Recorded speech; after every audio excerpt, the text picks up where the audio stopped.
హ్మ్. హైదరాబాద్లో స్పీకర్ల జాతీయ సదస్సు గ్రీన్ సిగ్నల్ ఇచ్చిన సీఎం రేవంత్ రెడ్డి త్వరలో లోక్సభ స్పీకర్ను కలవనున్న తెలంగాణ స్పీకర్ మండలి చైర్మన్. దేనికోసం అండి?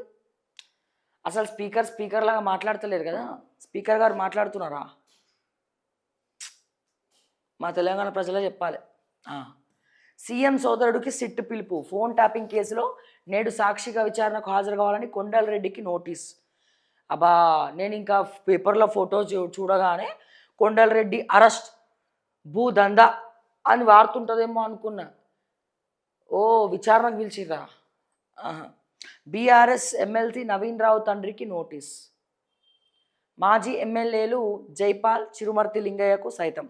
మాజీ అదనపు ఎస్పీ తిరుపతనతో వీరికి సంబంధాలున్నాయని ఆరోపణల నేపథ్యంలో కుక్కడపల్లి ఎమ్మెల్యే తనయుడికి సైతం నోటీసులు. ఫోన్ ట్యాపింగ్ కేసు దర్యాప్తులో భాగంగా ప్రత్యేక దర్యాప్తు బృందం సిట్ సీఎం రేవంత్ రెడ్డి సోదరుడు కొండలరెడ్డిని సాక్షిగా విచారణకు హాజరు కావాలని బుధవారం నోటీసులు జారీ చేసింది.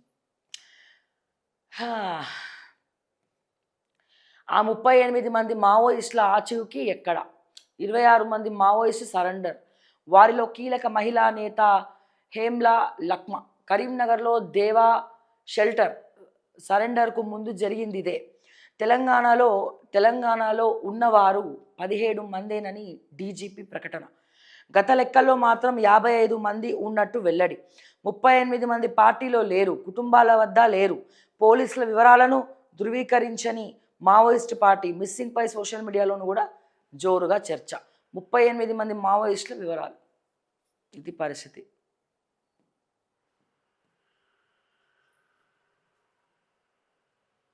కుక్కలవి మాత్రమే ప్రాణాల, కోళ్ళు మేకలవి ప్రాణాలు కావు.